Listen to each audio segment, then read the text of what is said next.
Chaque année, en France, on forme des officiers de police judiciaire. Les méthodes d'apprentissage en gendarmerie et en police sont différentes, mais leur but est commun, former les enquêteurs de demain. Police, ça suffit! C'est la gendarmerie, monsieur. Est-ce que vous pouvez nous ouvrir? Ces élèves officiers sont d'anciens étudiants. Ils ont été retenus sur concours après de longues et brillantes études.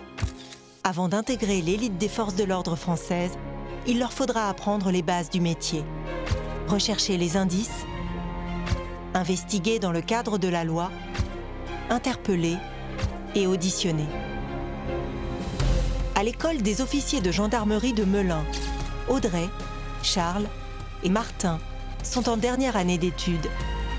Alors qu'à l'école de police de Cannes-Écluse, Marie, Élodie et Émilien débutent leur formation. Pendant plus de 6 mois, nous avons suivi leur parcours tumultueux avant qu'ils ne deviennent de véritables enquêteurs. Putain, t'as des conneries, gros! Ah, t'as des conneries, putain!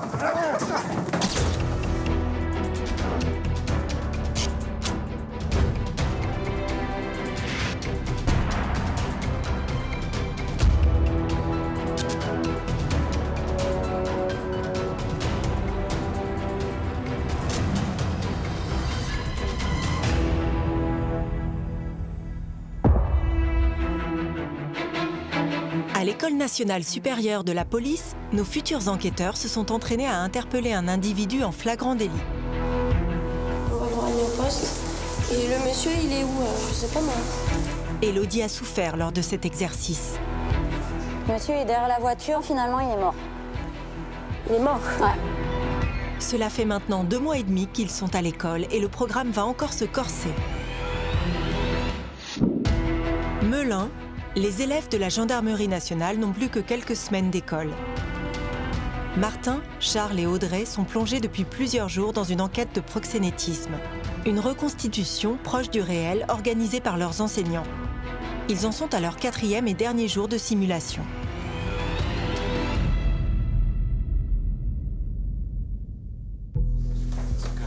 Ce matin, on est tous debout pour pouvoir interpeller 3 proxénètes. 3 proxénètes du nom donc de Lele, Brandon, Flouz William, Berg et Kevin. Et également pour effectuer une perquisition au bâtiment 69. À peu près dans 5 minutes, je devrais recevoir de nouveaux éléments de la part de mes observateurs. Comme vous savez, les observateurs ont spoté Flouz chez Berg, donc on répartit les équipes autrement. Il y a des petits changements à la marge, donc par exemple Pierre, tu récupères Jean-Eudes en enquêteur supplémentaire. Ok. Eric, tu récupères Georges. C'est pas clair dans l'esprit d'un chef d'inter ou même n'importe qui, dites-le maintenant. On est dans une phase assez grisante là, on est à quelques minutes de l'intervention. Il y a eu des changements à la marge de dernière minute, donc ça a bousculé un peu notre dispo. Mais c'est assez intéressant de réorganiser tout ça, de replacer ses billes. Parce que voilà, on est dans l'opérationnel pur et dans la sécurité de nos personnels. Après une nuit bien trop courte, Charles va diriger ses équipes sur l'interpellation des 2 têtes du réseau de proxénétisme. Ils doivent les cueillir à la première heure, 6 heures du matin, l'heure légale en France. Une phase déterminante pour la suite de l'enquête. Les 2 hommes sont réputés pour être violents, et comme ce sont des officiers de gendarmerie qui jouent le rôle des suspects, Charles sait qu'ils ne vont rien laisser passer à l'équipe d'intervention. Alors là, on a notre équipe d'intervention qui va se mettre en place. Se mettre en place son bouclage et son élément d'intervention à proximité du bâtiment. Et nous, on attend à l'abri des regards et surtout bien caché. On attend leur top pour pouvoir se mettre en place.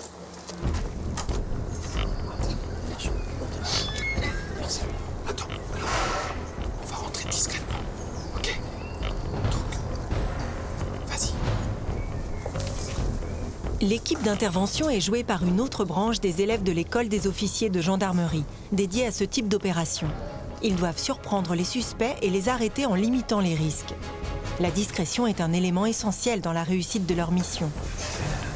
On ne va pas rentrer dans l'appartement proprement dit, puisque c'est une autre unité qui est plus dédiée à ça qui va le faire. Une fois que la porte sera ouverte et que l'appartement sera sécurisé, nous on entrera et là on va commencer à mener les premiers actes d'enquête.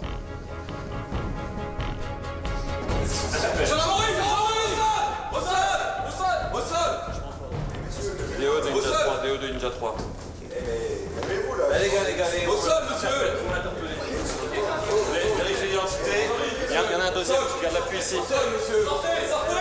Allez, vite, tu vas avec, je prends la pluie là. Chopez-le, allez. Non, on n'a pas défrappé, Putain, les mecs. Ouais, monsieur Berg, c'est la gendarmerie, là. Allez, ouvrez la porte, faut qu'on discute, il y en a pas pour longtemps, ça sert à rien. On va quand même pas casser la porte. Alors pourquoi vous êtes violent? Mais non, on va se calmer. Allez, ouvrez la porte et on va discuter calmement. Voilà, calmez-vous. Eh, c'est pas la peine de rentrer à 10 là-dedans. Ok. Il y a 2 collègues qui vont rentrer. Ouvrez la porte complètement, s'il vous plaît. Ouvrez la porte, avancez-vous. Voilà. Mettez-vous contre le mur, s'il vous plaît. Qu'on vérifie tout ça. Il y a monsieur. Vous vérifiez quoi? On va vérifier si vous n'êtes pas armé non plus. Sortez votre main de votre poche, s'il vous plaît. Le monsieur qui est derrière, vous faites pareil. Oui. Voilà, vous sortez tous les deux, vous mettez contre le mur. Allez, Will. Sortez, allez. Bien, Will, parce que là, ils vont nous faire chier, sinon... Vous sortez. Oh, du renfort, on est 2 pour 2 là. Du renfort, oh, on les sépare les gars, on les sépare. On les sépare. Ok. Allez, Tu prends ça. Je me note devant monsieur. Eh, vous m'avez dit discuter, là. On va discuter. Attendez, monsieur. Mais vous pouvez te Moi... noter pour discuter. Non, mais moi, là, je veux bien coopérer, Oui. par contre, vous ne mettez pas les notes. Hein. Vous m'avez dit discuter, je vous ai fait confiance. Faites-moi confiance. Non, mais non. Ça, c'est... Vous avez vu, là Mougli, le serpent. Confiance, non, mais... Mettez les notes devant. Regarde, on pourrait les mettre derrière. Non, attendez, vous m'avez dit... Votre collègue, il est parti Monsieur, dans le dos. dites-lui qu'il arrête de m'appuyer sur le dos, là, ça commence à me faire chier, là. Je négocie avec eux. C'est par exemple, il est hors de question que vous me mettiez les menottes. Et là, c'est pas tout à fait bon non plus. Parfois, il faut négocier. Parfois, il faut pas. Si vous voulez que je coopère avec vous, d'accord? Oui. Vous mettez pas les menottes, je vous promets, je fais pas le con. Vous pouvez mettre 3, 4 gars autour de moi, je m'en Allez, fous. alors Je fais pas le con. Venez avec moi, rentrez chez vous. Par contre, ne mettez pas les menottes. Allez.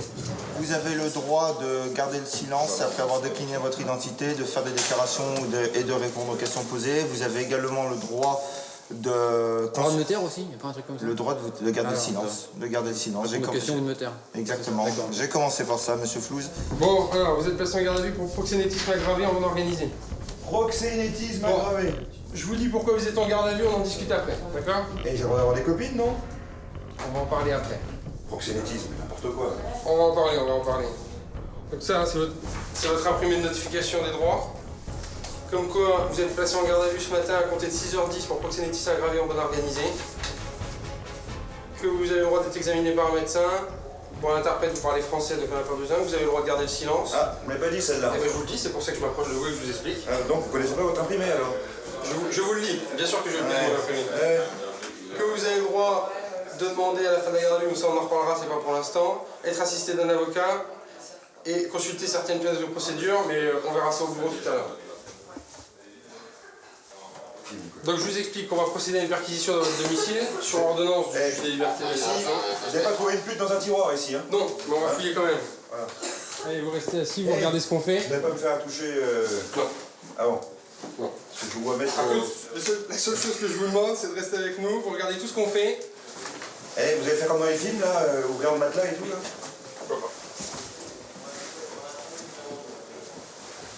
Et si vous m'ouvrez le matelas, vous remboursez, hein? C'est à vous ça? Il y a un de coupant là-dedans. Ah, ouais, c'est quoi ça? Non, mais ça, c'est pas moi, ça. Eh, La présence de monsieur. si j'avais du fric comme ça, là, je serais pas dans une piole de merde comme ici, hein. On a 450 €. Bah oui, mes économies des 6 mois passés. Voilà. Moi, je n'ai pas beaucoup de moyens et petit à petit, je mets de côté. Hein. Et mon fric, là, vous faites quoi de mon fric, là? On en parle tout à l'heure. Parce que celui-là, je m'en fous, c'est pas à moi, mais le mien On en parlera tout à l'heure. Vous savez qu'il y a 450 €, on les a trouvés sous le matelas de votre lit. Vous me les rendez, hein. Vous notez bien qu'il y a 450. On note bien qu'il y a 450. Et 6h10. j'ai vu dans un reportage que normalement, je devais être présent pour tout ce que vous faites. Bah bien sûr. Allez, fouillez dans mon armoire, je voudrais bien voir ce qu'il fait quand même. Ah bah décalez-vous. Allez, hop. Vous mettez là. Donc là, un pantalon. Je passe où, là? Là, ici. Vous avez vu, on n'a pas grand-chose, hein. On est des pauvres gars, nous, hein. Incroyable ça. Regardez, mobilier, on n'a même pas de drap, là. Tiens, regardez monsieur. Ça, c'est pas moi, le bleu, là. Ouais. 30 000 € découverts dans la sacoche bleue qui était dans l'armoire. Je suis à droite de la porte. Sacoche bleue, ouais. Dans la salopette bleue. Allez, asseyez-vous, on va compter ça. Donc on a trouvé chez vous 5 850 €. 5800? Monsieur Flouze. Il est où mon camarade? La pièce a été méticuleusement fouillée par les élèves. Les éléments ont été placés sous scellé. Les suspects peuvent être conduits à la brigade pour y être interrogés. Là, on vient de procéder à l'interpellation de M. Flouz et de M. Berg chez M. Berg. À 6 h du matin, on a placé les deux en garde à vue. Une perquisition est en cours chez M. Berg. Et là, on est rentré à la brigade pour auditionner M. Flouz. Son avocat a été prévenu et le médecin aussi, donc la garde à vue peut commencer. Je vais lui envoyer tu lui dis... Oui, donc là, c'est l'équipe Berg. En fait, on est allé dans le domicile, là, le mec, il a coopéré. Et ce qu'on a fait, c'est que, à l'issue de la perquisition, on a trouvé une somme d'argent correspondant à 5 850 €. De retour à la brigade, même s'il est satisfait par le déroulement de l'opération, le capitaine Ledors pointe immédiatement les erreurs qui ont été commises. Je suis sorti alors que les gens s'attendaient à me trouver dans la chambre. Et forcément, comme on a entendu arriver le troupeau de mammouths, nez à nez. Et là, il y a eu le gros point d'interrogation dans le regard. Pourquoi moi? Qu'est-ce qui m'arrive? Et il y a eu forcément derrière toujours la même chose, des hésitations.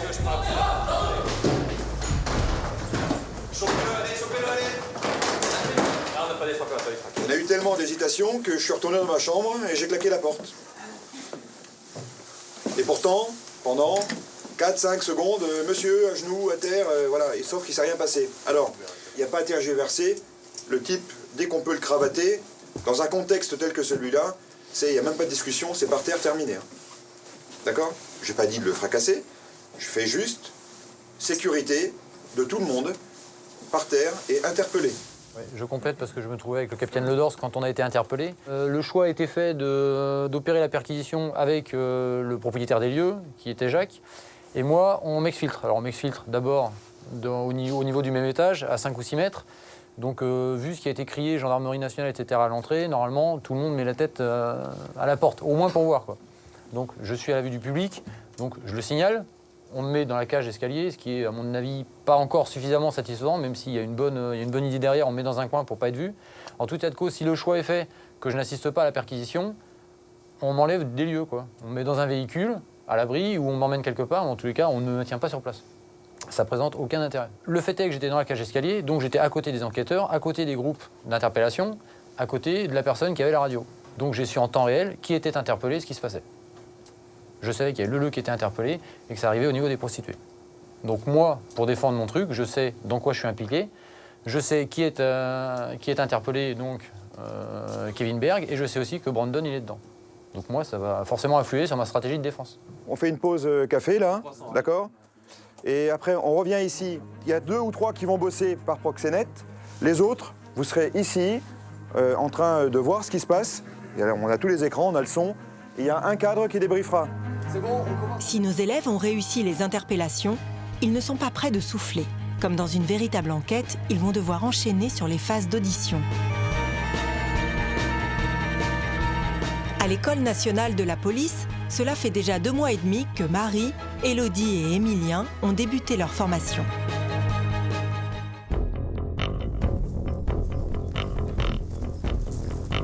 Ce matin, les élèves ont rendez-vous dans un faux commissariat. Ils vont s'exercer à auditionner des suspects, une simulation essentielle pour eux car en tant que futurs directeurs d'enquête, ils seront amenés à superviser ce moment crucial dans la procédure. Dès la première audition, Nathalie, la formatrice en police judiciaire, désigne Émilien comme officier.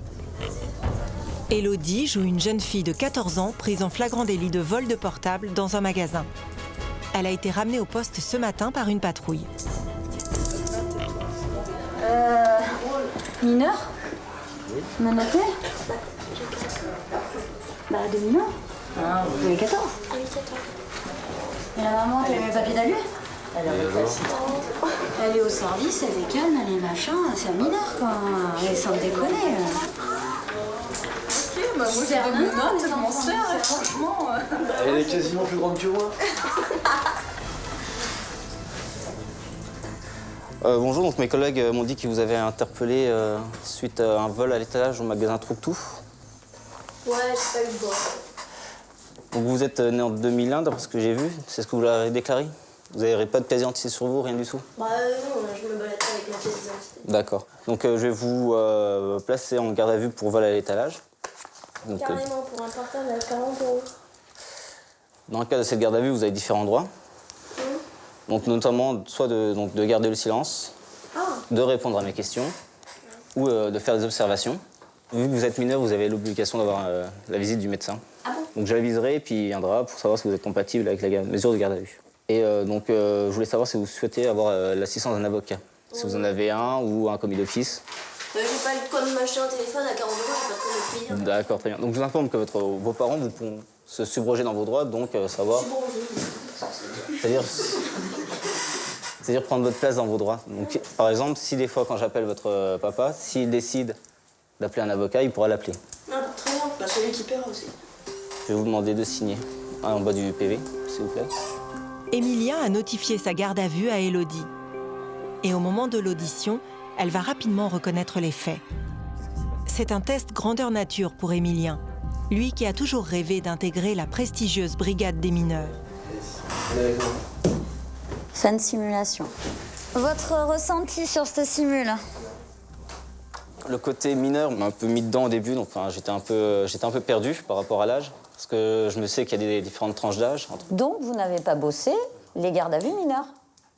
Donc vous allez me faire des pages d'écriture. J'ai bossé, mais après, j'ai surtout bossé confonte, audition et ouais, tout. mais il faut tout bosser. Garde à vue mineure, faut être au point. Ça reste une garde à vue. Attention, les gardes à vue mineures, c'est toujours un peu plus compliqué et ça arrive plus souvent qu'on croit. En moyenne, chaque année en France, 200 000 enfants et adolescents ont affaire aux forces de l'ordre. D'où l'importance de cet exercice pour nos élèves officiers.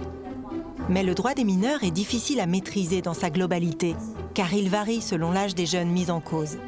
Et là, en l'espèce, c'était une tranche d'âge, donc entre 13 et 16 ans. Donc c'est un régime qui est particulier, qui est différent du moins de 13 ans, qui est différent du 16-18 ans. Donc voilà, tout ça, c'est assez complexe. Après, ça va devenir des mécanismes, mais bon, ça fait peu de temps qu'on a fait le cours sur la garde à vue mineure, donc...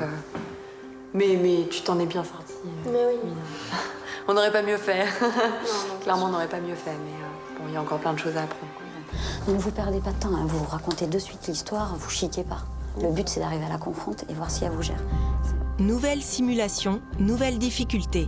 Cette fois, il y a 2 suspects sur une affaire de vol à l'arraché à interroger et surtout à confronter. La confrontation est un exercice difficile qui demande du doigté et de la patience. Et c'est Claire qui est désignée officier de police judiciaire. Il y a quelques semaines, lors de sa première simulation de dépôt de plainte, elle s'était emportée devant Marie qui jouait une victime assez horripilante. Je suis quand même très contrariée, écoutez, voilà, je sors, voilà, moi, est-ce que je fous le bordel sur votre bureau, hein? Est-ce que je me le permets? Bon, écoutez, je vais peut-être me le permettre d'ailleurs, hein. Et en plus, votre commissariat, c'est n'importe quoi, parce qu'écoutez, on peut accrocher sur les murs des images pornographiques, je trouve ça scandaleux. Regardez, d'accord? D'accord. Vous avez la chance parce que je suis assez consciente, ça ne serait pas passé comme ça avec les Ah bon, ça se serait passé comment? Je pense que j'ai été très très patiente. Aujourd'hui, Claire va devoir garder son sang-froid et prouver à Nathalie, la formatrice en police judiciaire, qu'elle a bien retenu la leçon. Donc ça, c'est votre thème. Donc, le thème, un vol à l'arraché d'un sac à main appartenant à une vieille dame. Les 2 complices ont volé 300 €. Ils ont été interpellés suite à un signalement donné par un témoin. Hammer et Véronique, les élèves qui jouent les prévenus, mettent au point leurs rôles respectifs. Ah, c'est ça. Notre rôle sera de se rejeter la responsabilité en fait sur notre comparse et avec la finalité du coup d'être confronté à nos versions divergentes et l'officier de police judiciaire devra arriver à la manifestation de la vérité, donc à savoir qui est réellement l'instigateur. Qui est l'auteur principal et qui est le complice en fait. Voilà. Allez monsieur Lezure, on y va.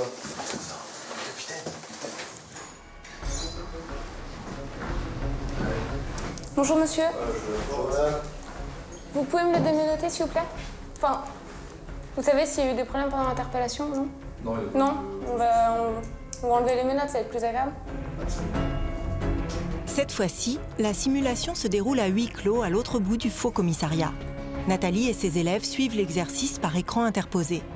Monsieur, vous reconnaissez le fait que vous avez volé le sac d'une dame? Non. Vous n'avez pas volé le sac, mais vous avez partagé l'argent. Ouais. D'accord. J'ai rien partagé du tout, il me les a donnés. Voilà. Donc il aurait volé le sac Ah, ça, voilà. Bon, en tout cas, c'est lui, c'est sûr. D'accord, donc vous n'avez rien fait? Non. Bon. Mais écoutez, je pense qu'on va en rester là. Je vais imprimer le PV, je vais vous le faire relire, vous le lisez de façon attentive et je vous laisse le signer. Comme prévu dans le scénario, Hammer nie être l'instigateur du vol à l'arraché. Il rejette toute la responsabilité sur sa complice Véronique. Claire l'entend à son tour et elle obtient le même résultat qu'à l'audition précédente. Est-ce que vous avez vu que ce sac à main a été volé par votre ami? J'étais là, donc... Donc vous étiez là, donc vous avez vu qu'il a volé le sac à main, il vous a donné l'argent. Le sac à main, moi je l'ai regardé faire. Les deux versions divergent. Il ne reste plus qu'à confronter les deux mises en cause pour tenter de faire la vérité sur ce vol. Mais la confrontation a des règles et Claire doit les faire respecter. Donc, je vais positionner les choses clairement dès le début. Moi, je reste noté. Vous m'écoutez? On est là parce que vous avez des... Allô? Vous m'écoutez, s'il vous plaît? Excusez-moi, madame, je suis menotté, c'est normal. Ah, bah, tu peux, s'il te plaît? Voilà. Suite aux auditions, on s'est rendu compte que vous aviez une version des faits qui était différente. On est là pour éclaircir les choses et établir la vérité. Je vais vous donner la parole successivement un à un. Je vous demanderai de laisser parler l'autre personne de façon à ce qu'elle fasse son récit librement. Si vous avez des interventions, elle interviendra après le récit et vous répondrez à mes questions si vous le souhaitez ou non. Madame, vous commencez. Est-ce que vous confirmez ou pas cette déclaration? Je confirme. Bah, à vous quand même. C'est pas moi qui ai l'initiative de ça, hein. C'est toi. Hein. T'es gravos ou quoi? Non, je suis pas gravos. Non mais attends. C'est une grosse mytho. Je vais pas endosser quelque chose que j'ai pas fait, hein. Tu rigoles ou quoi? Mais regarde sa tête. Mais elle a une tête de mytho, mais regarde. Madame. Je lui dis arrête, va pas voler le sac à cette pauvre dame. Bon, après, elle me donne de l'argent. Ok. Bah là, je pouvais pas refuser. Mais ça va pas. Voilà. T'as fumé là ou quoi? Ouais, non, mais attends. Donc vous confirmez tous les deux vos déclarations? Bon, alors, peut-être que effectivement. Bah à vous, oui. À vous. Madame, vous le laissez s'exprimer. Okay. D'accord. Alors, peut-être effectivement, maintenant, ouais, c'est moi qui ai eu l'idée. Ouais, voilà. C'est bon, Madame, laissez monsieur s'exprimer. Vous avez eu l'idée ou vous l'avez fait? Ouais, bon, je l'ai peut-être un peu fait, un petit peu. Vous l'avez un petit peu fait ou vous l'avez fait? Vous l'avez fait. Un petit peu fait. On fait pas un petit peu, on fait ou on fait pas. C'est le contraire de beaucoup, du coup j'ai fait... Vous avez fait, donc vous reconnaissez avoir volé le sac à main? Ouais. Si on résume, monsieur, vous avez volé le sac et madame, vous avez pris l'argent et vous l'avez partagé. Très bien, bah écoutez, je vais acter ça. J'imprime le PV. Claire a rempli sa mission. Elle, qui était encore étudiante en droit il y a quelques mois, a énormément progressé. Aujourd'hui, elle commence à avoir des réflexes et surtout le sens policier. Merci. C'est bien parce que c'est vous. Quand on fait une confrontation, les règles sont claires. Ici, c'est moi qui dirige. Je donne la parole à l'un ou à l'autre quand je le décide. Vous ne vous adressez pas la parole directement l'un à l'autre. Ça dérapera toujours, c'est normal, ça fait partie du jeu de la confronte, sauf qu'on donne les règles de base. Là, voilà, je m'attendais à ce que vous trouviez plus facilement votre place. Bah non, je fais attention maintenant. Ben oui, c'est ce que je leur ai dit. C'est ce que je leur ai dit. Elle garde son calme, c'est bien. Je suis ravie, c'est très bien. Mais voilà, sur la confronte, les règles, il faut les baser cash. Ça reste une bonne simule, mais ça pourrait être encore mieux. Et j'aimerais bien que ce soit encore mieux. Déjà, je suis fière de vous, vous avez gardé votre sang-froid. Je le signale, hein, vous voyez, comme quoi, je m'en souviens quand même. Non, c'est très bien. Les élèves en ont fini avec les simulations, mais leur journée est loin d'être terminée. Marie, Élodie et certains de leurs camarades doivent rapidement se rendre au stade de l'école pour un exercice inédit. T'es en retard maintenant. Hein? Tu es en retard. Quelle taille tu fais, petit bonhomme? 72. Allez, ça ira. Ça va. Je reste là, mais elles sont là. Marie? Ouais. On fait pas dans les rangs. Marie et Élodie découvrent pour la première fois un nouvel accessoire dans leur panoplie d'officiers. Garde à vous! L'épée. Oh non, alors c'est là qui l'ont pas fait. Non. Tout le monde était passé à l'épée là. Si pour nos élèves, l'épée est un élément nouveau, cet attribut ne date pas d'hier. C'est Colbert, ministre de Louis XIV, qui, en créant la charge d'officier en 1667, insiste sur le port de l'épée, un symbole d'autorité toujours d'actualité aujourd'hui, même si cette arme est réduite à un rôle d'apparat. Bon, Alain, ne me crève pas un œil. Hein. Mais savoir manœuvrer en formation serrée épée à la main, demande un peu d'entraînement. La confiance règne. Non, mais c'est les épées, on a peur. Hein. Gauche. Gauche. Vous êtes prêts? Attention. En avant. Marche. Les élèves ne sont peut-être pas encore vraiment au point pour la marche militaire, mais ce que cherchent leurs instructeurs ce matin, ce sont ceux pour qui elles demandent moins d'efforts que pour les autres. Ce talent, avec leur longue expérience de la danse classique, Élodie et Marie l'ont naturellement. Et l'enjeu pour elles aujourd'hui est important. L'école doit choisir ses garde-drapeaux, c'est-à-dire celles et ceux qui représenteront leur promotion lors des nombreuses cérémonies protocolaires jusqu'à la fin de la scolarité. Là, ils vont jouer le rôle de la garde. Ça sous-entend qu'ils vont porter le drapeau, voilà, et ils seront, je dirais, la représentation de la promotion. Hein. Donc, c'est pour ça que nos jugements se font exclusivement sur la technique et une certaine aussi esthétique. Et c'est ça qui n'est pas évident, quoi, parce qu'il y a des gens qui ont forcément une technique, pas forcément l'esthétique de marche, et inversement, donc c'est ça qui est relativement difficile. Et après, il va falloir jouer avec les tailles, autant de filles que de garçons. C'est pas si évident que ça. Pas si évident que ça. Marche. Gauche. Gauche. Il y a quelques mois, ce genre de cérémonie aurait peut-être pu faire sourire nos élèves. Mais depuis, ils se sont intégrés corps et âme aux forces de police. Aujourd'hui, pour eux, représenter l'école est loin d'être anodin. Surtout qu'à l'issue de la sélection, les élèves choisis connaîtront un insigne-honneur envié de n'importe quel fonctionnaire de police. Dans 1 an et demi, ils défileront en tête du cortège de leur école pour le 14 juillet sur les Champs-Élysées à Paris. Bravo. Bon, je vous le dis franchement, ça n'a pas été franchement facile. Je ne vais pas vous faire languir plus longtemps. Hein. On a choisi 8 noms. Donc, on a Marie. Là, venez avec là. Pierre-Etienne, Nano. Julie, Geoffroy. Nicolas, stop. Mettez-vous en position de garde pour que les autres voient à quoi vous allez ressembler, à quoi la garde va ressembler, si vous voulez. Les sélectionnés sont heureux. Élodie, malgré sa déception, est bonne perdante. Ça ira? C'est pas mal. C'est pas mal. Question de taille essentiellement pour que le paquet soit homogène. Donc je m'en doutais un petit peu. Voilà. Ça vous va tous Vous êtes toujours volontaires? Oui. Allez, ça marche. On va restituer les épées. Je suis super contente. Ça va être une bonne expérience. On a un protocole qui est assez important dans la police et du coup le drapeau c'est un vrai symbole et c'est extrêmement important pour nous. Toutes les cérémonies, je pense qu'on sera là et voilà. Et puis c'est aussi surtout pour le 14 juillet parce que le 14 juillet on défile en tête donc c'est cool. Bon, je vais aller rendre mon épée. Mais avant de défiler sur les Champs-Élysées, Marie et ses camarades vont participer, dès cet après-midi, à une cérémonie très importante. Sur la place d'armes de l'école, on prépare ce qu'on appelle le baptême de la promotion. Un moment symbolique mais essentiel de l'année scolaire.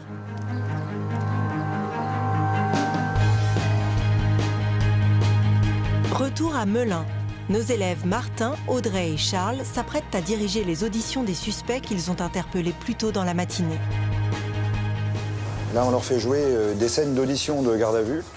Le principe étant de les mettre en difficulté.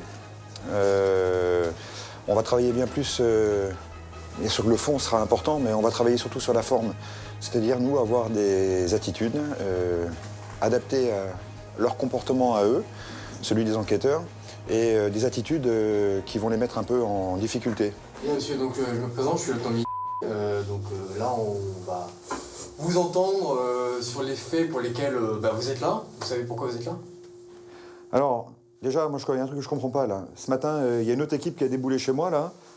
Je vous cache pas que ça s'est pas très bien passé. Ouais. Ils sont un peu spéciaux, vos collègues, là. Ils sont un peu spéciaux, hein. Alors donc, on a trouvé oui, cet argent chez vous. Il vient d'où cet argent, en fait? Vous pouvez nous dire ou pas?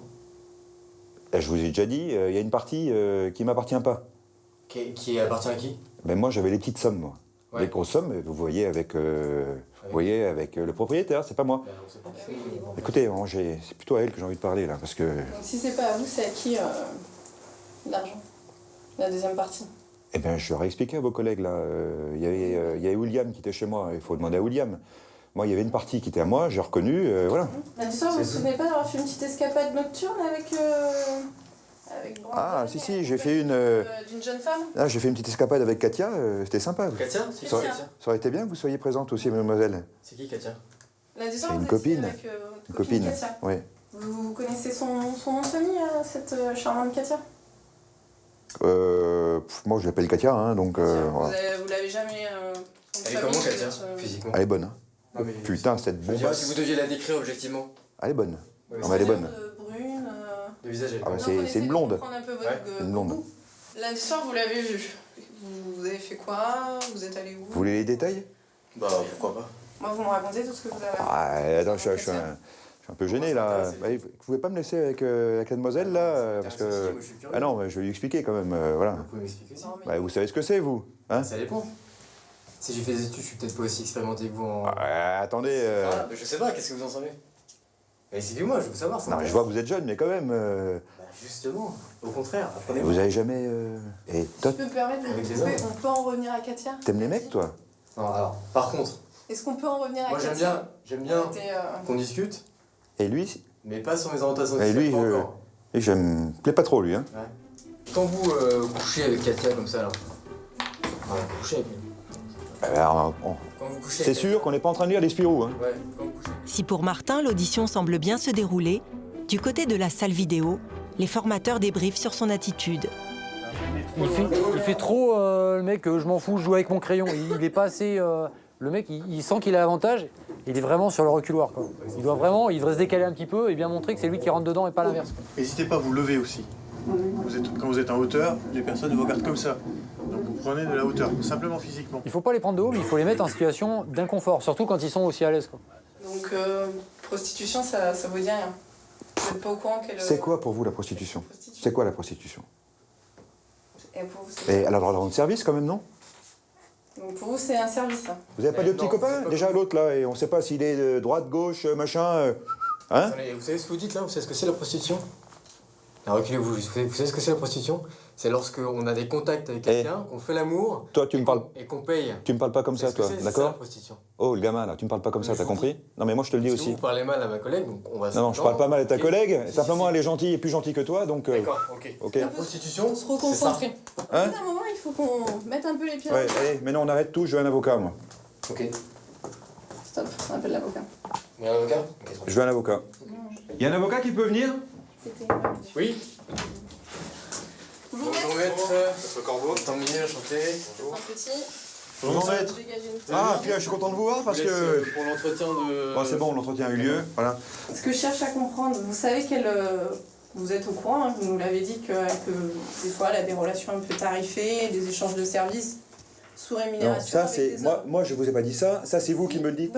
Non, non. Ça c'est vous, ça c'est votre baratin à vous. Moi, j'ai dit que j'avais une copine à qui j'ai rendu service parce vous que. énervez pas, attendez, vous énervez pas. Est-ce que j'ai le droit de parler? Bien sûr. D'accord? Ou alors sinon, vous faites Sans la question. s'énerver. Ou alors sinon, vous faites les questions-réponses, d'accord? Et puis moi, je reste à côté. Sans s'énerver. Et puis quand vous avez fini votre Parce que merdier, l'énerver, y a que vous. moi je sors. Mais je m'énerve parce que vous n'écoutez pas ce que je vous dis. D'accord? Donc maintenant, ça commence à bien faire, là. Restez assis. Maître, Calmez-vous, dites à votre client que ça se passera mieux s'il Parce est que là, plus ça calme. commence à bien faire maintenant. Asseyez-vous, sinon on vous menotte. Mais non, mais attends, il y a n'importe quoi là. On vous sort, asseyez-vous. Maître, calmez votre Asseyez-vous, client et asseyez-vous. expliquez-lui que ça se passera C'est beaucoup ça mieux qui s'il est plus arrive quand vous êtes Asseyez-vous. énervé, vous êtes violent, On va c'est ça? rester calme. Voilà, ça se passera mieux. T'énerve pas et après ils vont t'emmerder là. Donc quand vous vous énervez souvent comme ça, vous êtes violent comme ça? Ferme ta gueule, toi, t'as compris? On va essayer de redescendre d'un cran, on va se calmer. Si vous avez besoin d'une pause, on va faire une petite pause. On va faire une pause. Vous souhaitez faire une Vous voulez pause ou fumer? pas? Ouais, allez, on va fumer une clope là parce que voilà. Allez hop, break, suivant. On débrief les deux enquêteurs là qui vont s'exprimer à tour de rôle. D'accord? Je ferai mon commentaire derrière. Moi je me suis dit dans l'optique qu'on avait 96 heures et qu'on avait le temps au début et que bon voilà, c'était pas grave si on balançait pas. Moi je voulais vraiment garder, et surtout les écoutes, moi je voulais les garder vraiment en dernier parce que c'est la dernière chose quoi. C'est grâce à ces écoutes là qu'on arrive vraiment à matérialiser sa présence, sa connivence, enfin tout quoi. Donc ça voilà. Moi ça m'a bien plu qu'il s'énerve parce que je voulais qu'il s'énerve pour montrer que c'était quelqu'un de violent et que c'est pour ça qu'il allait frapper d'autres gens et ainsi de suite. Comme ça au moins il y avait les violences. Et puis en plus ça, quand il a commencé à parler sur son rôle avec William et ainsi de suite. Là, on avait les deux, quoi. On avait à la fois la participation au proxénétisme en zone organisée, puis à la fois les violences.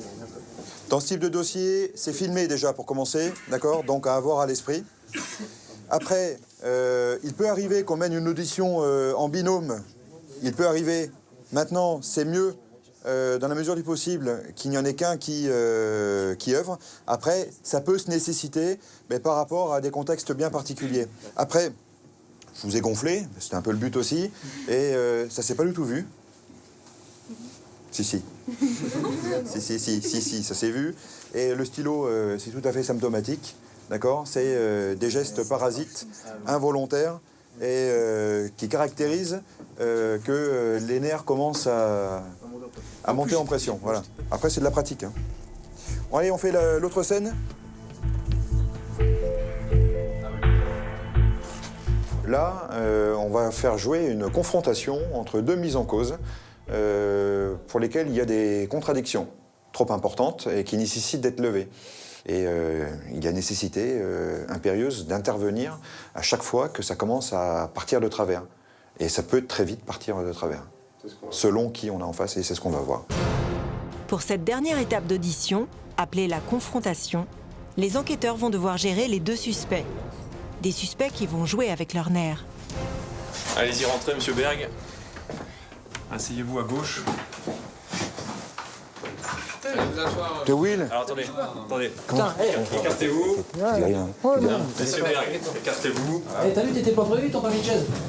À ce stade de l'enquête, on a des éléments discordants, vous concernant, mais concernant aussi d'autres auditions. On a besoin de précision. Voilà pourquoi on met en place cette mise en présence. Voilà, le but, que vous compreniez bien, c'est de répondre à mes questions, ou aux questions de mon camarade. En aucun cas, vous posez des questions ou vous regardez lors des réponses. Le principe, c'est de vous expliquer. On n'a même pas le droit de se regarder. Vous pouvez vous regarder du coin de l'œil, mais pas vous faire... Ah, du coin de l'œil. Allez, regarde, je te regarde du coin de l'œil, là. Voilà, très bien. Hop, je te vois plus. Hop. Je vous rappelle également que cette mise en présence fait l'objet d'un enregistrement audiovisuel. Les faits vous étant reprochés étant qualifiés de criminels. Monsieur Berg, n'avancez plus la chaise. Reculez de 30 cm, s'il vous plaît. 30. Vous avez... Monsieur vous avez... S'il vous plaît, reculez la chaise. Je vous remercie. Monsieur Berg, vous avez été condamné par le TGI de Lille en 2011 pour proxénétisme. Cette condamnation, ça vous parle ou pas? Ouais, bah évidemment. Évidemment, d'accord. C'était bien pour proxénétisme à Lille en 2011, ouais, donc il y a 4 ans, avec la complicité de monsieur Flouze. Tout ça, ça a été monté de toutes pièces par les flics, je me suis fait avoir. Parce que dans le tas, d'ailleurs... par contre, j'ai pas envie de refaire la guerre. Non, mais ok, mais d'ailleurs, là, un truc qu'on n'a pas abordé, là. Avec nos amis les masseuses, là. J'en ai reconnu un, dans vos collègues, là, qui venaient de temps en temps. Très bien. Hein? On pourra en parler. Moi je veux en parler là, parce que si on nous colle ça sur le dos, va falloir l'écrire. C'était le prénom. Alors. Thibaut, il s'appelait. Ouais, Thibaut. Alors, monsieur Berg. Thibaut. Je sais pas le C'est ça, Vous serez réauditionné là-dessus plus tard. Excusez-moi, vous n'êtes pas enquêteur, jusqu'à preuve du contraire. Vous me laissez finir avec monsieur Berg, et puis après on vous posera la question. Sur quoi on n'est pas d'accord? Quel était le contenu de votre petit sac noir et quel était votre objectif en vous rendant dans cet établissement? En quoi ça concerne l'enquête que vous menez? Et en quoi ça ne la concernerait pas? Écoutez, je vais pas vous répondre si moi j'y vois pas un quelconque intérêt, quoi. Si moi j'y vois un intérêt. Si vous me demandez la taille de ma pointure et la taille de mes pompes... si ça peut avoir un intérêt, si je trouve vos si vous semelles m'expliquez sur le pas lieu l'intérêt que ça a pour vous, je risque pas de vous donner une réponse. Si je comprends pas le sens des questions... La question qu'on vous a posée, c'était quel était votre objectif en vous rendant dans cet établissement bancaire? Visiblement pas braquer la banque. Notez, je vous en prie. Visiblement pas braquer la banque. Et Will. Peut-être déposer de l'argent. Monsieur Berg. Will.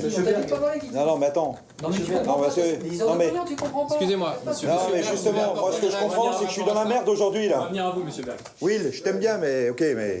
Un instant. On vient à vous dans 2 minutes. S'il vous plaît, conduis les grosses bagnoles et ferme... Monsieur Flouze. Monsieur Flouze. Attends, tu me prends pour un con là. Monsieur Flouze, s'il vous plaît. Maintenant, je vais vous demander le silence. Will, tu sais, à un moment, je ferme ma gueule là, Monsieur mais... Berg, quelle est votre tu me parles pas comme ça. Hein. Quelle est votre réaction par rapport au fait que vous ayez vous ayez assisté monsieur pour aller à la banque, pour aller déposer de l'argent? Si vous fermez votre grande gueule, vous, je vais pouvoir parler aussi. Monsieur, maintenant je suis énervé là aussi, d'accord? Il m'a demandé de l'emmener à la banque. D'accord. Je savais pas ce qu'il y avait dans son sac. J'apprends maintenant qu'il y a du pognon et je suis un peu surpris là. Ah, vous ne saviez pas? Non. Donc monsieur Berg, c'est comme le pognon qu'ils ont trouvé ce matin chez moi là. je ne savais pas. Non, bah ça c'est chez toi. S'il vous plaît, arrêtez. C'est chez toi, c'est à toi. fous de ma gueule ou quoi? Attends, je suis dans la merde là. Putain, t'arrêtes des conneries, gros! Ah, t'arrêtes des conneries, putain!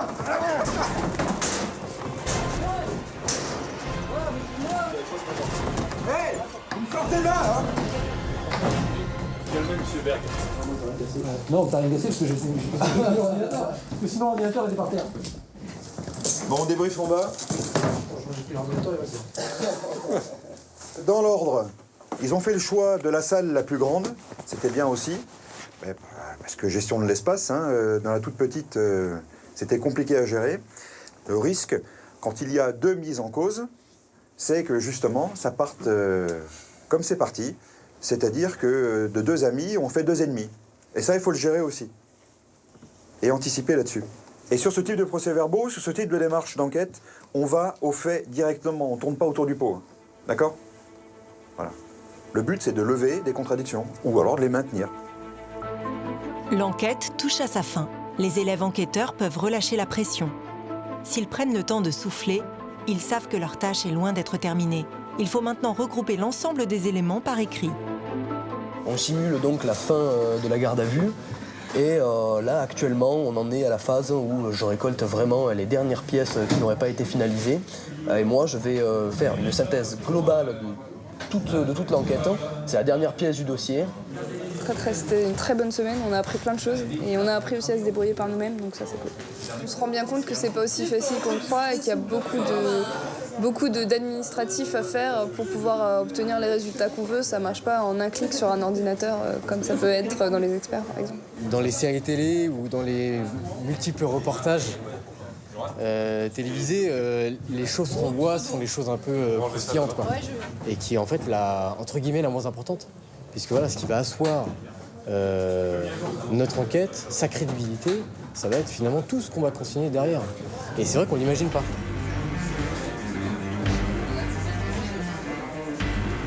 Ça a probablement été la semaine la plus riche d'enseignement, parce qu'on a enfin pu frotter nos connaissances théoriques à la réalité d'une enquête, ou plutôt à un exercice d'enquête. Cette semaine, elle a été très très fructueuse. Pour le prochain stage dans 2 semaines, là, qui va être un peu plus intense, je sais que ça va être dur, mais je sais aussi que j'en ai envie, quoi. Donc allons-y, quoi. Si la semaine d'enquête a été riche en enseignements, pour Audrey, Martin et Charles, le vrai test sera dans quelques jours. Ils enchaîneront sur une seconde enquête qui les fera sortir de leur école. Ils collaboreront avec la police scientifique, procéderont à de véritables filatures et réaliseront une interpellation qu'ils ne sont pas prêts d'oublier.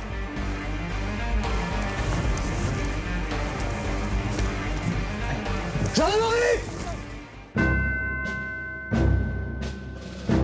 Retour avec nos élèves policiers à Cannes-Écluse. En ce début d'après-midi, c'est cours de police technique et scientifique sur les scellés d'armes. On positionne l'arme comme ça, le chargeur à côté, et à l'aide de ces réflexes, on maintient l'arme à l'intérieur, ce qui évite les frottements, que ça se balade. Après quelques mois passés à l'école de police, plus personne ne s'étonne de trouver des armes chargées en munitions factices dans une salle de classe. Un bon moyen pour Marie, Émilien et Élodie de se familiariser avec certains modèles de revolver dont ils n'ont pas l'habitude. Donc calé, verrouillé, vous avez vu, vous avez entendu le petit clic.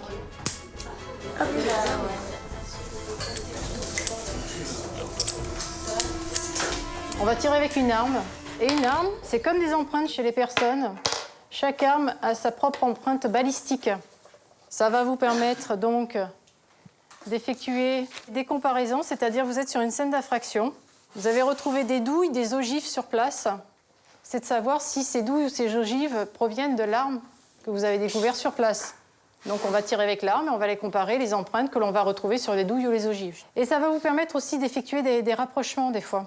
Peut-être des collègues de police secours qui vont vous ramener une arme. Tiens, j'ai découvert ça dans une cage d'escalier. C'est intéressant de l'envoyer en balistique pour faire justement cette identification balistique parce que cette arme-là provient peut-être a été utilisée sur un vol à main armée ou pour un homicide. Donc c'est intéressant de la faire enregistrer dans le fichier cible. C'est un fichier, donc, où l'on enregistre toutes les caractéristiques justement des armes à feu, qui permet de faire des recoupements d'affaires. 2 coups de sécurité.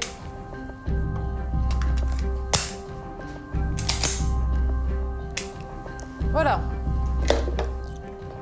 On est sur une scène d'infraction. J'ai ça. Involontaire pour me placer sous scellé cette arme. Eh bien, allez, on va bosser là. Karine, la formatrice, aime que les élèves mettent la main à la pâte. Gauthier est désigné pour les travaux pratiques. Non. Donc déjà, je prends des gants. Très bien, des gants.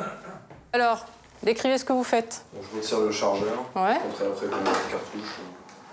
Je retire la cartouche chambrée. Ouais. C'est le numéro 1. D'accord, donc la cartouche chambrée, c'est les numéros 1. On retire les cartouches et on les place sous scellé aussi. C'est le numéro 2. 1, 2, 3. Numéro 4. 4, le chargeur. C'est le numéro 5 pour l'arme. 5 pour l'arme. D'accord. Les douilles, à votre avis? Je mets un scellé par étui par contre. C'est bien. Pourquoi? Parce que là, c'est plus au même endroit. Il y a plusieurs armes qui ont retiré. Ouais. Vous arrivez sur place, j'ai peut-être une arme, mais la douille, il pouvait y avoir un deuxième tireur. Les douilles sont au sol. Ça peut provenir d'une arme différente. Donc effectivement, s'il y a 15 douilles, ça sera 15 scellés. À l'École nationale de la police, le rythme est très soutenu.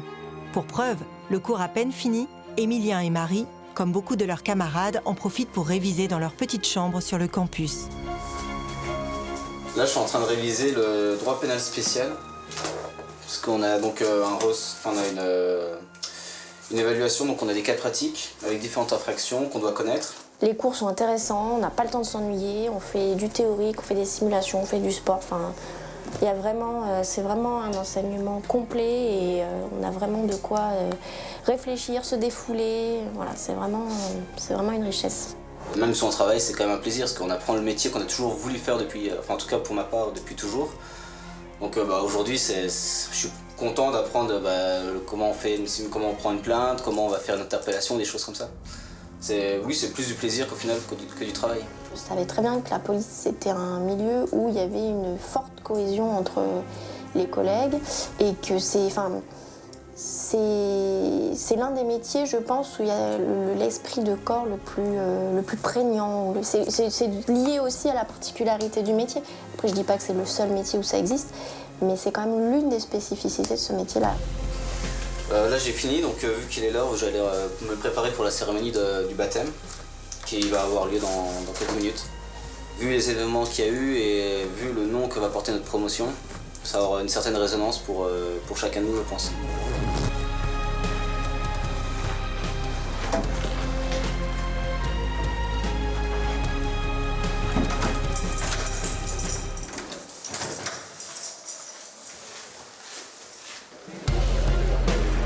La cérémonie du baptême, cet après-midi, est l'une des plus importantes célébrations de la scolarité de ces jeunes officiers. Chaque année, les nouveaux élèves de l'École nationale supérieure de la police se choisissent un nom de promotion. Nos futurs enquêteurs ont pris ceux des policiers tombés lors de l'attentat de Charlie Hebdo en janvier 2015. Ahmed Merabé et Franck Brinsolaro. Un traumatisme encore bien présent dans les esprits. À cette cérémonie, donc, il va y avoir le ministre de l'Intérieur, il y aura les familles des victimes, donc Ahmed Merabé et Franck Brinsolaro. Il y aura la 19e promotion, la 20e promotion, donc nous, et le DGPN, donc le directeur général de la police nationale, la directrice de l'ENSP, Hélène Martini. Et voilà. Et puis les familles des personnes qui sont ici, de la promotion. C'est un moment important de la promotion. Ça signifie souvent que la promotion est soudée, elle a choisi son éponyme, c'est un moment solennel, c'est généralement pour perpétuer la mémoire des policiers morts en service, ça a donc un sens symbolique très fort. Cette année, ça va être un moment très difficile, moi, à titre personnel, que j'appréhende au niveau d'émotion. Ça va être très difficile. Vous avez la chemise... On va le faire.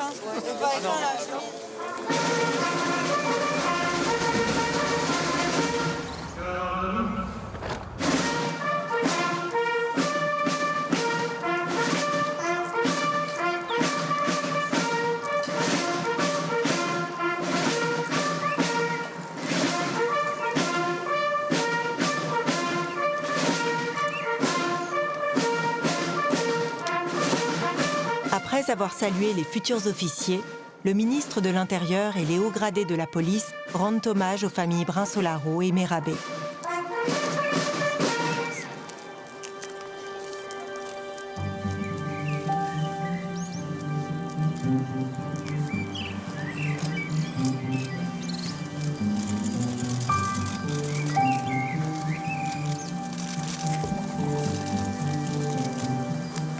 Je suis très ému et très fier de présider cette cérémonie de baptême de la 20e promotion des officiers de police. Cette cérémonie prend cette année un relief pour nous particulier. Au lendemain des attentats qui ont ensanglanté notre pays, qui ont endeuillé la police nationale, mais qui ont également amené nos concitoyens à manifester aux forces de sécurité leur reconnaissance et leur respect. Je voudrais redire combien cette mission de formation des futurs cadres de la police nationale est essentielle et contribue à façonner une police moderne et efficace que je veux proche des Français et au service de tous.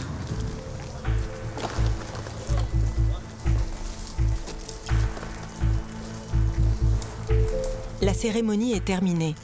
Petite entorse au protocole, les élèves ont tenu à faire un geste pour les familles des policiers, victimes du terrorisme. Ils offrent à chacune une épée d'officier gravée au nom du disparu. L'épée gravée au nom de M. Ahmed, en hommage de la promotion.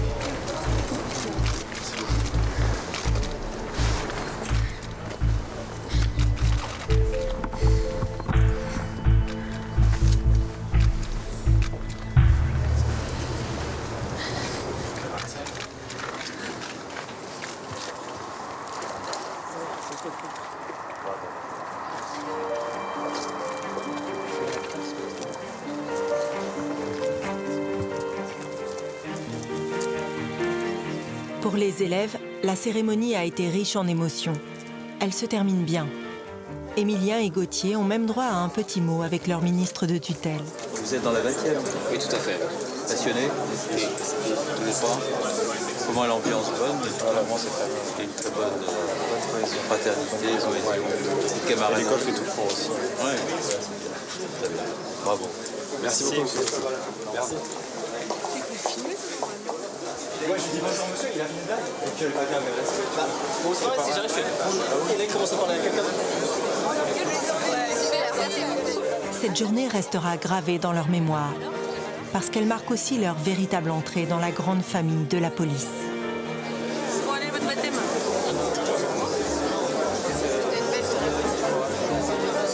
J'ai eu un super discours.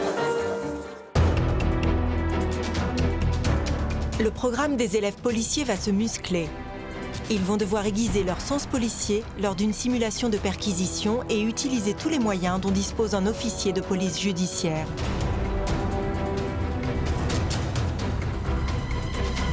En gendarmerie, pour Audrey, Martin et Charles, le vrai test sera dans quelques jours. Une seconde enquête les fera sortir de leur école. Ils collaboreront avec la police scientifique, procéderont à de véritables filatures et réaliseront une interpellation qu'ils ne sont pas près d'oublier.